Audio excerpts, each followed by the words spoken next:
স্বাগত আমাদের নিয়মিত আয়োজন সমাধান সূত্রে। সাথে আছি আমি নাদিয়া সারওয়াত। এই অনুষ্ঠানে আমরা সপ্তাহের 5 দিন নারীদের নানা সমস্যা, সমাধান এবং সম্ভাবনা নিয়ে আলোচনা করে থাকি। এই ধারাবাহিকতায় প্রতি বুধবার আমরা কথা বলি ফ্যাশন এবং সাজসজ্জা নিয়ে। আর আজকের পর্বে কথা হবে অন্তরের সৌন্দর্যে সুন্দর এই বিষয়টি নিয়ে। তবে শুধু আমরাই বলবো না, বলবেন কিন্তু আপনারাও। স্ক্রিনে দেখানো নম্বরে ফোন করে যুক্ত হতে পারেন আমাদের সাথে। আর এই বিষয়ে কথা বলার জন্য স্টুডিওতে উপস্থিত আছেন রেড বিউটি স্যালনের স্বত্বাধিকারী বিউটিশিয়ান আফরোজা পারভিন। আপনাকে স্বাগত। Thank you.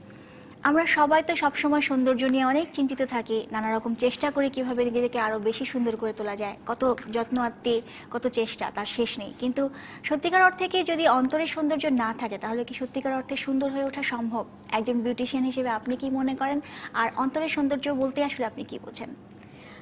আসলে যদি বলি, একটা মানুষের বাহ্যিক সৌন্দর্যকে আমরা সবাই এক দৃষ্টিতে দেখতে পাই, এক লুকে দেখতে পাই, কিন্তু অন্তরের সৌন্দর্যটা অনেকেই ফিল করেন এটা এমন দেখার কোনো বিষয় না। আমি যতক্ষণ অবধি ভালো ব্যবহার করব, মানুষ এটা দেখতে পাবে। আমি একটু আমার ভেতরটা হয়তো বা সুন্দর না, আমি প্রিটেন্ড করেও চলতে পারবো।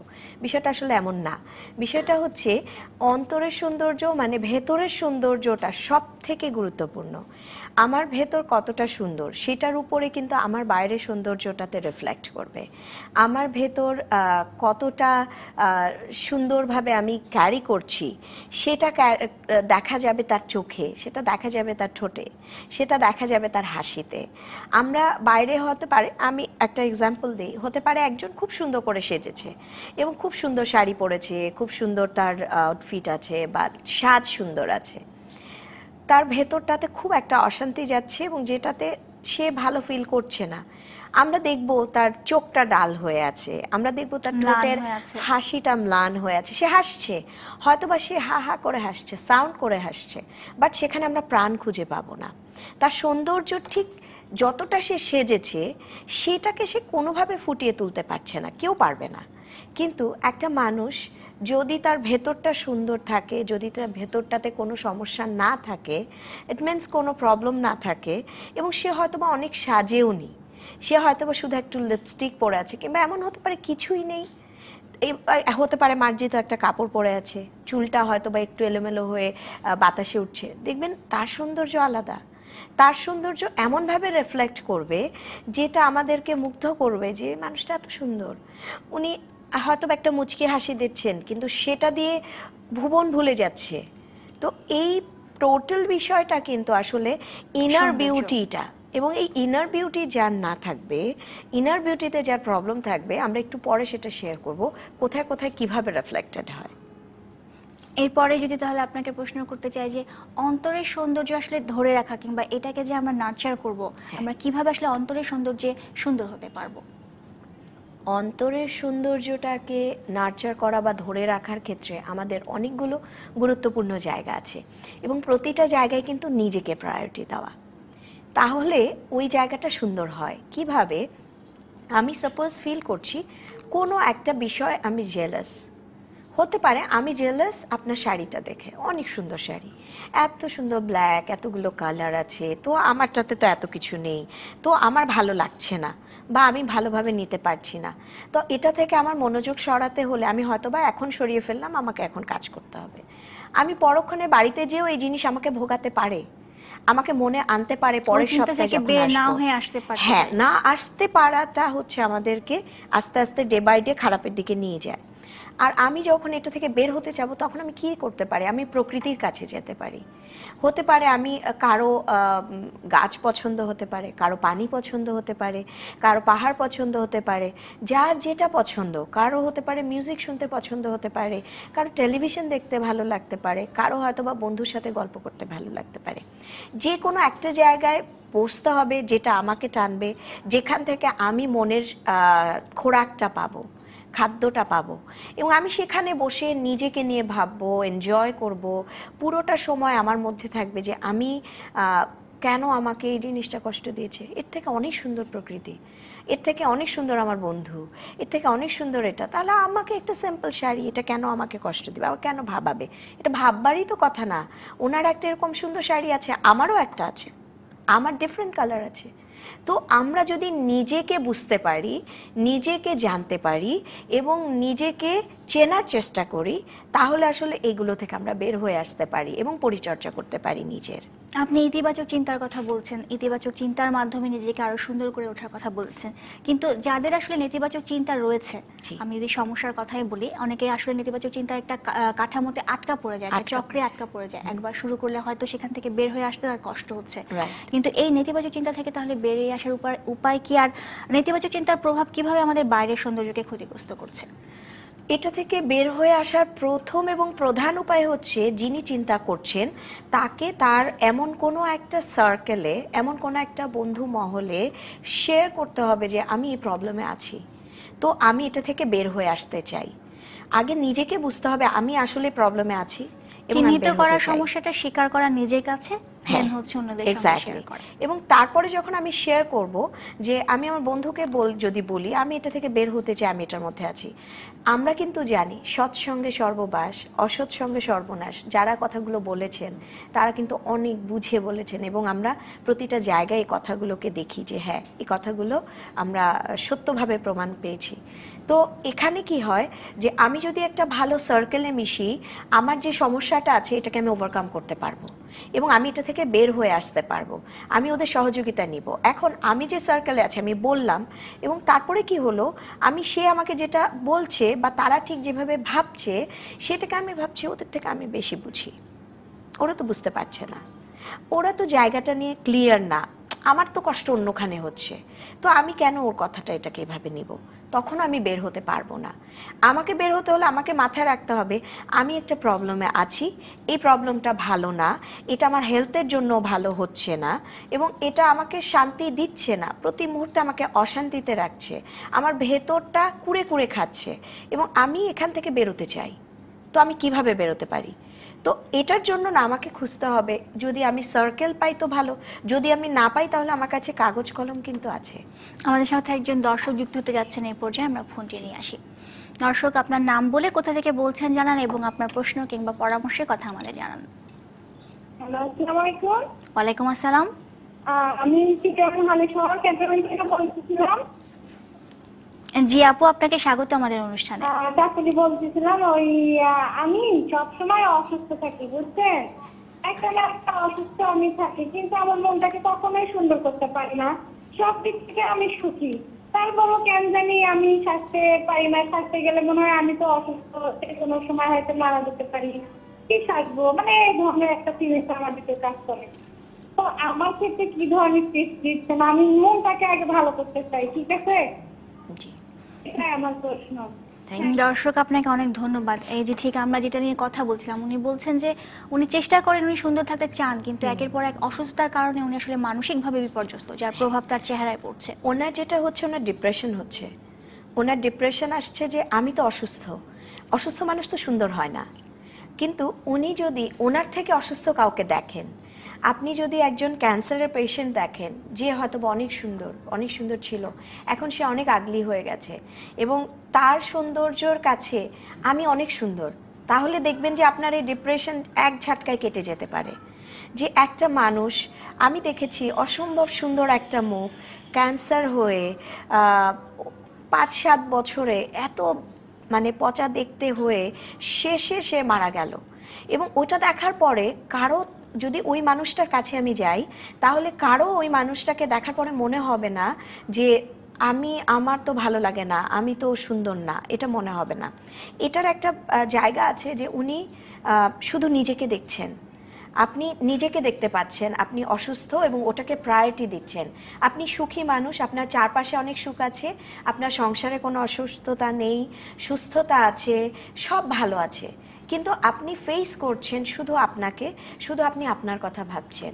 আপনি একবার যদি দেখেন যে আপনার চারপাশে প্রচুর মানুষ আছে যারা কষ্টে আছে, প্রচুর মানুষ আছে যারা আপনার থেকে অনেক বেশি অসুস্থ আছে, এবং তারা সুন্দরভাবে হেঁটে বেড়াচ্ছে। আপনি মনীষা কৈরালকে দেখেন, মনের জোরে, মনের শক্তিতে আজকে সে এত সুন্দর একটা মুখ, আবার সুন্দর হয়ে ফিরে এসেছে, এবং সে সারভাইভ করেছে শুধু মনের শক্তিতে।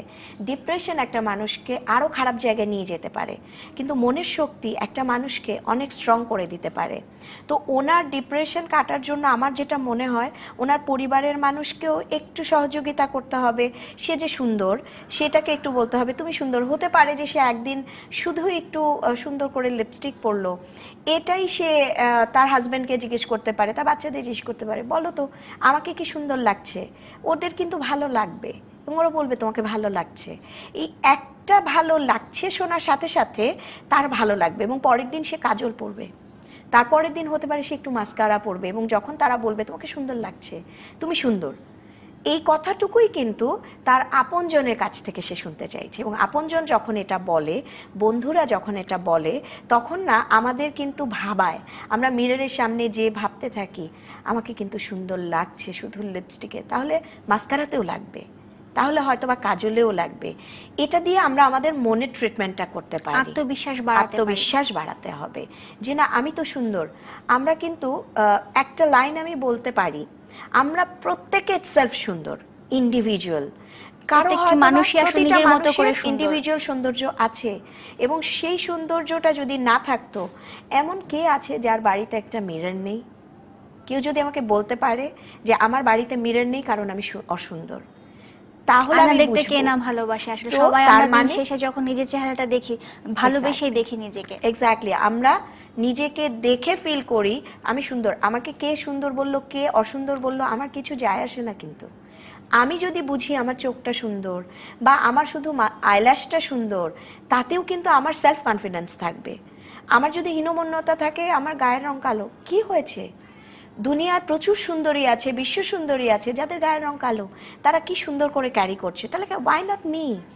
এভাবে যদি ভাবতে পারি তাহলে আসলে আমি কখনো অসুন্দর না, আমি সুন্দর, এই ফিলটা আসতে পারে। আর এর বাইরে যদি কোনো সমস্যা থাকে, যেন উনি যেটা অসুস্থতার কথা বলছেন, তার তো অবশ্যই চিকিৎসার দরকার। সেই বিষয়ে সেটার চিকিৎসা হয়তো বা উনি নিচ্ছেন, আপনি চিকিৎসা নিচ্ছেন। যখন আপনার একটু হতে পারে যে আপনার সাপোজ আপনার মনে করেন খুব হেডেক হচ্ছে, আপনি হেডেকের সময়টাতে তো আপনি ভাববার সময় পাবেন না যে আপনাকে অসুন্দর লাগছে, সুন্দর লাগছে, এগুলো মাথায় আসবে না, তখন তো অশান্তি লাগে। হেডেকটা কাভার করার পরে আপনি উঠে দাঁড়িয়ে এক কাপ কফি খান, বারান্দায় বসে একটু সুন্দর করে গান শুনেন, আপনি দেখবেন যে আপনার মন ভালো হয়ে যাচ্ছে। আমাদের কাছে আরেকজন দর্শকের ফোন রয়েছে, আমরা সেই ফোনটি নিয়ে আসছি। দর্শক, আপনার নাম বলে কোথা থেকে বলছেন জানান এবং আপনার প্রশ্ন করুন। আমি নরসিংদী থেকে বলছি। আমি শিবপুর নরসিংদী থেকে বলছি। আমি আব্দুল্লাহ। আপনাকে স্বাগত। আমার নামের জন্য আমার গার্লফ্রেন্ড আমাকে বেশি লাইক করে না। আচ্ছা, ধন্যবাদ। দর্শক, উনি বলছেন যে ওনার নাম নিয়ে বোধহয় ওনাকে অনেক সমালোচনার মুখে পড়তে হয়। বন্ধুরা হয়তো ওনার পছন্দ করছে না, ওনার বান্ধবীর কথা বলছিলেন যে ওনার নাম পছন্দ না এবং উনি এটাতে আর কি আত্মবিশ্বাস কমে যাচ্ছে। আমার ভালো লাগছে যে উনি এই বিষয়টাকে শেয়ার করেছেন। আপনার এই বিষয়টা শেয়ার করাটা খুব জরুরি ছিল, আর আপনি যখন শেয়ার করেছেন, এখন আপনি কি করবেন জানেন? আপনি আপনার নামটা নিয়ে বিব্রত, তো আপনি আপনার বান্ধবীকে বলবেন কেন যে আমার বাবা আমার নামটা এটা রেখেছিল, আমার একদম পছন্দ না, আমার একদম ভাল লাগে না, তো আমি তো এখন চাইলেও নামটা বদলাতে পারি না, তো আমি কি করতে পারি? এরকম করে তার কাছে বলে দেওয়া যে এটা আমারও পছন্দ না, সে পছন্দ করছে না, এটা সে বুঝতে পারছে, তো সে নিজে থেকে যখন বলবে এটা আমার পছন্দ না, এরপরে কিন্তু সেই ফ্রেন্ডটা তাকে বলা শুরু করবে না ইটস ওকে, ঠিক আছে যা আছে, হ্যাঁ একটু এরকম, আচ্ছা ঠিক আছে, ওর নাম যদি রহিম হয় তাহলে ওকে শর্টে ডিফারেন্ট কোনো নামে ডাকতে পারে, ডিফারেন্ট একটা নামে, তার হতে পারে তার ফ্রেন্ড তাকে অন্য একটা নাম দিতে পারে। আরেকটা বিষয় রয়েছে যে নামের কিন্তু একটা গুরুত্ব রয়েছে, যে নামটা আসলে কোথা থেকে, অরিজিনটা কোথায়, বাবা কিভাবে রেখেছেন, বাবা মা কিভাবে রেখেছেন, প্রতিটা নামের সেই জায়গাটা জানতে পারলে কিন্তু আমার নামটাকে কখনোই খারাপ মনে হবে না।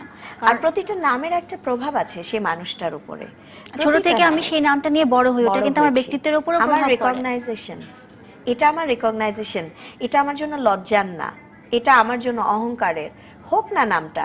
এই নামটা আমাকে যে পৃথিবীতে এনেছে সে দিয়েছে, ইউজুয়ালি বাবা মা দাদা দাদিরাই দিয়ে থাকেন, তো ওনারা যদি আমাকে এই নামটা দিয়ে থাকেন তো আমি এটা নিয়ে প্রাউড ফিল করব। আমার এই নামটা কারো কাছে মডার্ন ফিল না হতে পারে, কারো মনে হতে পারে এটা মডার্ন টোনের জন্য ইনাফ না, কিন্তু আমার জন্য এটা লজ্জা। সেটাও আসলে সামাজিকভাবে একটা আরোপিত একটা বিষয়, যেটা আসলে এই নামটা ভালো নাম বা এটা ভালো এটা ভালো না, কে ঠিক করে দিচ্ছে এই বিষয়টি? আসলে এই বিষয়টি আসলে কে কিভাবে দেখছে দেখার বিষয়টাই মেইন।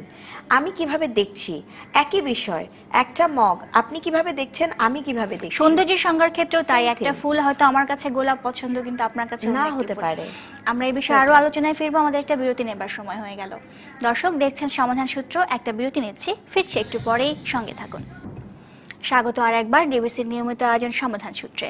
আজ আমরা কথা বলছি অন্তরের সৌন্দর্যে সুন্দর এই বিষয়টি নিয়ে, এবং আমাদের সঙ্গে আলোচনায় উপস্থিত রয়েছেন রেড বিউটি সেলুনের স্বত্বাধিকারী আফরোজা পারভীন।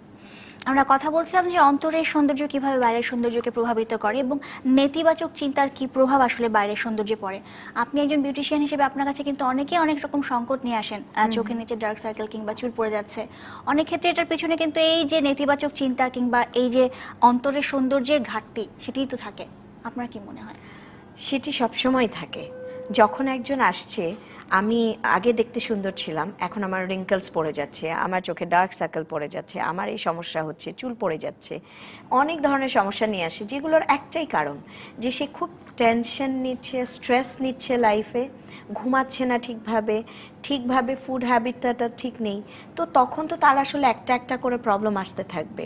আচ্ছা, আমি না আগে এরকম ছিলাম না, আমার লাস্ট 6 মাস আমার চুল পেকে যাচ্ছে। তার মানে বুঝতে হবে লাস্ট 6 মাসে সে যে পরিমাণ স্ট্রেস নিচ্ছে। আমাদের সাথে একজন দর্শক সেটার যুক্ত জন্য। হতে যাচ্ছেন, আমরা দর্শকের ফোনটা নিয়ে আসবো। দর্শক, আপনার নাম বলে আপনার কোথা থেকে বলছেন জানান এবং প্রশ্ন করুন। আমার নাম ডলি, আমি চট্টগ্রাম থেকে বলছি। জি, আপনাকে স্বাগত। আমার প্রশ্ন হলো ম্যাডাম, যে আমি একজন ক্যান্সার পেশেন্ট। 2015 সালে আগস্টে আমার ক্যান্সার ধরা পড়ছে, ব্রেন ক্যান্সার। আমার স্টেজটা 3rd স্টেজ। আমি এখন চিকিৎসাধীন আছি, 35টা রেডিয়েশন এবং 6টা কেমোথেরাপি হয়। আসলে ম্যাডাম আমি মাঝে মাঝে অসুস্থ, জ্বরটার হইলে আমি খুব অসুস্থ হয়ে যাই, আর নিজেকে খুব নার্ভাস ফিল হয় যে এখনই মনে হয় আমি মরে যাব, মানে এমনটাই হয়। তা আমি খুব দুর্বল হয়ে যাই। ম্যাডাম এটা থেকে মানে কি উপায় আছে, মানে মনটাকে শক্ত করার মতো? সেজন্য আপনার কাছে ম্যাডাম আমি ফোন করছিলাম। দর্শক, আপনাকে অনেক ধন্যবাদ আপনার সমস্যা আমাদের সঙ্গে ভাগাভাগি করে নেওয়ার জন্য। আমি আশা করছি আফরোজা আপা, আপনি তাকে যদি একটু পরামর্শ দেন। ডলি, প্রথম হচ্ছে আপনাকে বলবো, আপনি একজন সাহসী যোদ্ধা। আপনার অনেক সাহস, আপনার মনে অনেক শক্তি, এবং আপনি আপনার শক্তি দিয়েই কিন্তু এটাকে জয় করে নিয়ে আসবেন। আপনার যে শক্তি আছে, আপনি 3rd স্টেজ পর্যন্ত এসছেন, এটা রিকগনাইজ হয়েছে, এখন ট্রিটমেন্ট চলছে। সো আপনি এটার সাথে লড়ছেন এবং আপনি কেয়ার করছেন।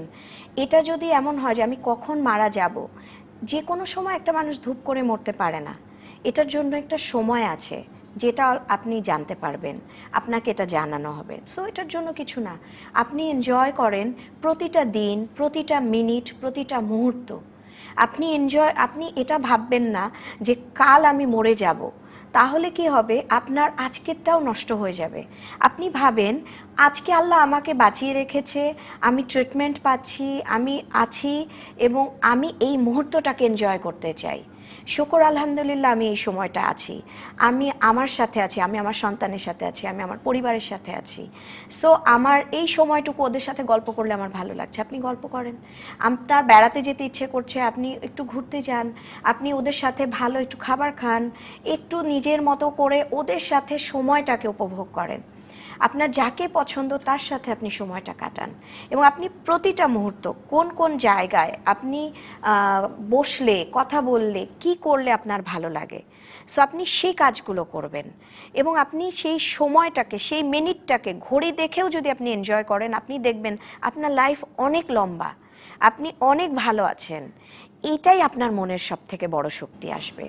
আপনার যদি মনে হয় যে আমি একটু স্পা করালে, আমার মাথায় যদি কেউ একটু আরাম করে স্পা করে দেয়, তাহলে আমার আরাম লাগবে, এটা নিয়ে আমি এনজয় করছি, আপনি করেন। আপনার যদি মনে হয় আপনাকে কেউ ফুট ম্যাসাজ করে দিলে আপনার আরাম লাগছে, তো আপনি চোখ বন্ধ করে গান শুনতে শুনতে ফুট ম্যাসাজ নেন। এতে দেখবেন আপনার মনের শক্তি বেড়ে যাচ্ছে, এবং এই যে 1 ঘন্টা আপনি ফুট ম্যাসাজ নিলেন, এই 1 ঘন্টা আপনার জীবনে 10 ঘন্টা সুখ এনে দিবে।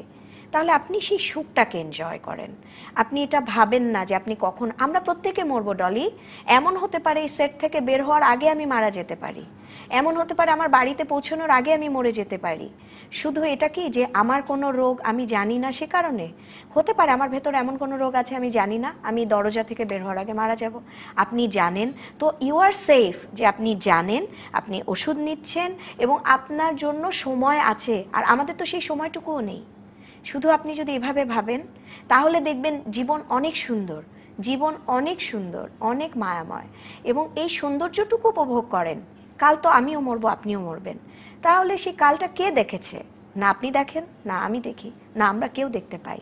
সো আমরা যখন কেউ দেখতে পাই না, সবার মৃত্যু কখন আছে ওটা আল্লাহর হাতে আছে, আমরা জানি না। যতক্ষণ আমরা আছি বিশ্বাস ততক্ষণ করি। ভালোভাবে বেঁচে থাকা আমরা যে কয় মিনিট বাঁচি সেটাকে এনজয় করা উচিত, সেটাকেই উপভোগ করা উচিত। আপনারা ফোন আসার আগে আমরা কথা বলছিলাম যে এই নেতিবাচক চিন্তার প্রভাব কিভাবে আমাদের বাইরের সৌন্দর্যে পড়ে। আমি এতক্ষণ আমরা একটা স্যাড ইয়ের মধ্যে আমরা ইয়ে করেছি, কিন্তু আমি বলবো আমার ভালো লাগছে ডলির জন্য যে ও একজন যোদ্ধা। সো ওর জন্য আমার অনেক গুড উইশেস। আর এই একটা জায়গা যদি আমি বলি, একটু ফান করে বলি, যে কোনো একজন ভদ্রমহিলা যিনি মনের জায়গা থেকে খুব জটিল, আমাদের মধ্যে অনেকেই আছি না আমরা, মানে 100 জনের মধ্যে আমি দেখবো যে অ্যাটলিস্ট 20 জন পাবো যার মনের জটিলতা অনেক বেশি। একটা বড় অংশ আমরা নেতিবাচকভাবে চিন্তা করি, আমি অন্যকে ইতিবাচকভাবে গ্রহণ করতে পারি না। তো সেই জায়গা থেকে আমি ধরেই নিচ্ছি যে খুব জটিল মানসিকতা আছে তার এমন জটিলতা আছে যেগুলো তার পরিবার, তার চারপাশের মানুষরা অ্যাকসেপ্ট করতে পারে না। তিনি হয়তো বা খুব সাজতে চান, তিনি সুন্দর দেখাতে চান, না আমি অনেক সুন্দরভাবে আমার বাড়ির বিয়ে আমি সুন্দর করে প্রেজেন্ট করব। ওই মানুষগুলো যখন সাজতে আসে, আমি আমার জায়গা থেকে বলছি, তারা যখন সাজতে থাকে, আমরা দেখেছি যত সুন্দর করেই সাজানো হোক না কেন, আলটিমেট আউটপুটে তাকে সুন্দর লাগে না। এবং তার চোখের এক্সপ্রেশন, তার মুখের এক্সপ্রেশন, দ্য ওয়ে শি টক, সব কিছুতে একটা অসৌন্দর্য বের হয়ে আসে। ঘুরে ফিরে মনে হয় কোনো একটা জায়গায় কমতি আছে। যত এই ক্ষেত্রে আমরা যেমন আমাদের বিউটিশিয়ান যারা কাজ করে ওদেরকে আমরা একদম একটা লাইন দিয়ে দিই, তোমরা যখন কথা বলবে, ক্লায়েন্ট ডিল করবে, কাউন্সেলিং করবে, তখন বুঝে নিবে কোন ধরনের মানসিক ক্লায়েন্ট সে, কোন ধরনের মানসিকতা ক্যারি করে সে। যদি বোঝা যায় খুব জটিলতা ক্যারি করে, তখন খুব বেশি মেকআপ দিবে না। তো তখন মেয়েরা আমাকে জিজ্ঞেস করে, ম্যাম কেন? তখন খুব বেশি দিলে তাকে আরো বেশি পচা দেখা যাবে। কিন্তু তখন যদি তুমি তখন যদি তাকে খুব সফিস্টিকেটেড লুক দেওয়া হয়, একটা লুক কিন্তু একটা মানুষের পার্সোনালিটি বদলে দেয়, একটা লুক কিন্তু, একটা সাজ কিন্তু একটা মানুষের আচরণকে বদলে দেয়। এটা আমরা অনেকেই জানি না হয়তোবা। তাকে যদি খুব সফিস্টিকেটেড করে সাজানো হয়, তার কালার টোনগুলো যদি খুব মিষ্টির মধ্যে রাখা হয়, এবং তার হেয়ার স্টাইল যদি তখন ওই একটা ফিলের মধ্যে রাখা হয় যেটাতে সফিস্টিকেটেড একটা লুক দিবে, এরপরে যখন সে সাজ শেষ করে নিজেকে দেখবে ও মাই গড আমাকে তো ডিফারেন্ট লাগছে, তখন কিন্তু তার বিহেভিয়ার খানিকটা পরিবর্তন হবে, ইতিবাচক হয়ে যাবে। রাইট। সেই ক্ষেত্রে তখন তার চোখের ভাষা আস্তে আস্তে পরিবর্তন হতে পারে, আস্তে আস্তে তার হাসির পরিবর্তন। অ্যাটলিস্ট যতক্ষণ সাজটা থাকবে ততক্ষণ অবধি সে ক্যারি করবে নিজেকে ওই সাজটার সাথে মানিয়ে। তো এই ক্ষেত্রে তাকে আবার কাউন্সেলিংও করতে হবে কাজের মধ্যে মধ্যে। আমরা এই বিষয়ে আবার আলোচনায় ফিরবো। আমাদের আরেকটি বিরতি নেবার সময় হয়ে গেছে। দেখছেন সমাধান সূত্র, আরেকটি বিরতি নিচ্ছি, সঙ্গেই থাকুন। স্বাগত আর একবার, দেখছেন ডিবিসির নিয়মিত আয়োজন সমাধান সূত্র। আজ আমরা কথা বলছি অন্তরের সৌন্দর্যে সুন্দর হয়ে ওঠা নিয়ে। শুরুতে আমাদের কাছে একজন দর্শকের ফোন রয়েছে, আমরা ফোনটা নিয়ে এসে আমরা আবার আলোচনায় ফিরবো। দর্শক, আপনার নাম বলে কোথা থেকে বলছেন জানান, এবং আপনার প্রশ্ন কিংবা পরামর্শের কথা আমাদের জানান। জি, আবু সালেক আছে। জি দর্শক, আমি একজনকে ভালোবাসতে চলে গেছে, এখন আমি কিভাবে ভালো থাকবো? দর্শক আপনাকে ধন্যবাদ। ওনার ভালোবাসার মানুষটি ওনাকে ছেড়ে চলে গেছে এবং সেই জন্য তিনি অনেক বিষণ্ণ, সেই বিষয়ে উনি পরামর্শ চাইছেন। আচ্ছা আচ্ছা, ওকে, আমরা ওনারটা দিয়ে শুরু করি না। আমাদের অনেকেরই ভালোবাসার মানুষ ছেড়ে চলে যায়, এবং এটা তো এমনভাবে হয়ে আসছে শুরু থেকে। আমাদের সব থেকে ভালোবাসার মানুষ যেটা আমাদের বাবা মারা, তারাও আমাদেরকে ছেড়ে চলে যায়। তো আমরা যদি এই জায়গাগুলোকে একটু সাধারণভাবে দেখতে পারি, কেউ কারোর জন্য নয় এবং কেউ কারোর সাথে সারা জীবন থাকবে সেটিও নয়। কেউ চলে যাবে, সেই মুহূর্তটা আমাকে কষ্ট দিবে।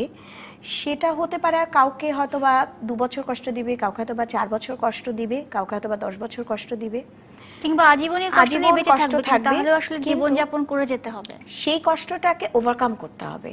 এবং সেটা কিভাবে ওভারকাম করবে, নিজেকে খুঁজে বের করতে হবে যে ওর জন্য আমি কেন কষ্ট পাচ্ছি, যে আমার জন্য কষ্ট পাচ্ছে না, যে আমাকে ছেড়ে যেতে দ্বিধা বোধ করেনি, যে আমাকে ছেড়ে গেছে, ভেবে গেছে যে সে আমার সাথে না থাকলেই ভালো থাকবে। তাহলে ও যদি আমার সাথে না থেকে ভালো থাকে, তাহলে কেন আমি কষ্টটা নেব? আমি কষ্টটা নেব না। এখন এমন হতে পারে যে আমি কষ্ট নেব না, তাহলে আমাকে ভালো থাকতে হবে। ভালো থাকতে হলে আমি কি করতে পারি? আমার ভালো থাকার কোন কোন জায়গা আছে, সেই জায়গাগুলোতে মনোযোগ দিতে হবে।